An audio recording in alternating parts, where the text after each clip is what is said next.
Hello students, today we are going to discuss question number 10 to question number 20 of exercise 11.3. Okay, bete. So in question number 10, we have given that the vertices of the ellipse are plus minus 5, 0 and coordinates and the coordinates of the foci are plus minus 4, 0 and we need to find the equation of the ellipse that satisfies the given condition. Okay बेटे, तो देखिए इसमें क्या है, according to the given vertices ये आपके पास form क्या बनेगी, plus minus a comma zero होते हैं because as we have discussed in today's Zoom class. Okay, so यहाँ पे ए इक्वल टू क्या आएगा, 5 आएगा एंड सी इक्वल टू क्या बनेगा, 4 because we know very well coordinates of the foci are of the form plus minus C comma zero. तो यहां से आपका सी इक्वल टू 4 हो जाएगा और ए इक्वल टू क्या बनेगा, 5 हो जाएगा. Okay, now we know the standard relation c square is equal to a square minus b square होता है बेटा इसमें आपका. So now putting the value of a square and c square in this relation, तो ये this can be written as c आपका 4 है तो सी स्क्वायर क्या बनेगा, 16 is equal to a square बनेगा 25 और minus b square. So this implies that B square equal to 9, 25 minus 16 9 बचेगा. तो यहां से बी की वैल्यू क्या आ जाएगी, 3 आ जाएगी. ठीक है, आपको निकालना क्या है, we need to find the equation of the ellipse. So X square upon A square plus Y square upon B square is equal to 1. This is the standard form of the equation of the ellipse. ये सारी चीजें हम zoom class में discuss कर चुके हैं कि standard form क्या होती है.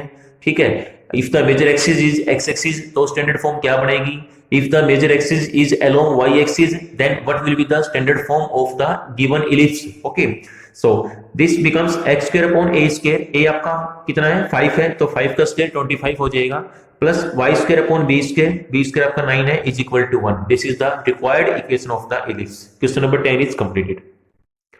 After that, I will discuss question number 13 because question number 11 and 12 they are also based on the similar pattern as we have discussed in question number 10. So question number 11 and 12 you will do yourself.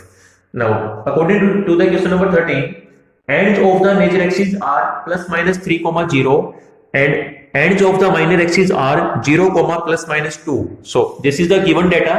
Okay बेटे, तो यहाँ पे आपकी देखो आपके पास जो major axis क्या होती है उसकी लेंथ क्या होती है, 2a होती है. ठीक है, and length of the minor axis क्या होती है, 2b होती है.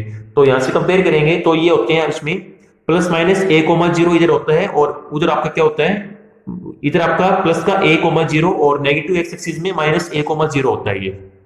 That's why they have written as plus minus 3, 0. तो इसको भी कंपेयर करेंगे तो यहां से a इक्वल टू 3 आएगा और यहां से आपका क्या हो जाएगा, b इक्वल टू क्या हो जाएगा, 2 हो जाएगा. ठीक है, so because the major axis is along x axis. ठीक है, सो कंपेयर करने के बाद a इक्वल टू 3 आएगा एंड b इक्वल टू क्या आपका क्या बनेगा, 2 बनेगा. And we need to find the equation of the ellipse. तो वो क्या बनेगा, x square upon A square. a की वैल्यू 3 है तो 3 का स्क्वायर क्या हो जाएगा, 9 हो जाएगा plus Y square upon B square, b आपका 2 है तो y square upon 4 is equal to 1. This is the final equation of the ellipse that satisfies the given conditions, all conditions. Okay, after that question number 14, question number 15, 16, 17 and 18 काफी simple question है. ठीक है, इसमें आपका वही discussion आपका useful रहेगा जो हम पहले जूम क्लास में कर चुके हैं और जो इस वीडियो में भी मैंने किया आपके साथ. So question number 14 to question number 18 you will solve yourself. अगर कोई डाउट रहता है then we will discuss in the Zoom class. After that I am going to discuss question number 19. According to the statement of question number 19 it is given that center at 0, 0 और साथ में given है major axis on the y axis. इसमें आपको clearly बेटे mention है कि ellipse की जो मेजर एक्सिस है वो क्या है, अलोंग वाई एक्सिस है. ठीक है, तो इसमें आपकी स्टैंडर्ड फॉर्म क्या बनेगी, ये वाली बनेगी, x square upon B square plus Y square upon A square is equal to 1.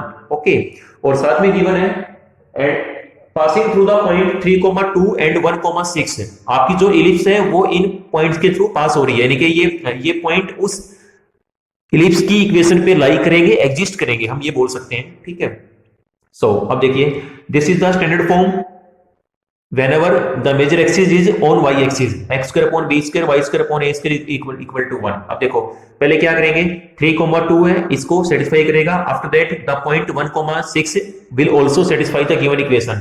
तो यहाँ पे x इक्वल टू 3 है, y इक्वल टू 2 रिप्लेस करो तो 3 का square 9 upon B square, y आपका 2 है तो 4 upon A square is equal to 1 और ये आपका बनेगा 1/b² प्लस में 36/a² is equal to 1। This is the equation number second and third.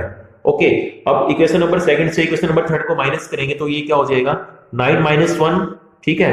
उसके क्या करेंगे, कोफिशिएंट को माइनस करेंगे 1/b² के, तो ये बढ़ेगा, ये बचेगा आपका 8/b² और यहां बचेगा 4 - 36 यानी कि -32/a² इज इक्वल टू 1 - 1 0 हो जाएगा बेटे। तो यहां से आपका बनेगा 8a² is equal to, cross multiply करेंगे यहां से, तो 8a² is equal to 32b²। This implies that यहां से 8 कॉमन ले लेंगे तो a² इक्वल टू 4b² आएगा, ठीक है। इस रिलेशन को आगे यूज करेंगे। After that now putting this value in equation number 2। Equation number 2 आपके पास क्या थी, 9/b² plus 4/a² is equal to 1 थी, ठीक है। तो 9 इसमें a² की वैल्यू क्या है 4b², सॉरी 9/b² प्लस में 4/a², तो a² रिप्लेस करेंगे 4b² से, तो ये बनेगा 4/4b² इज इक्वल टू 1।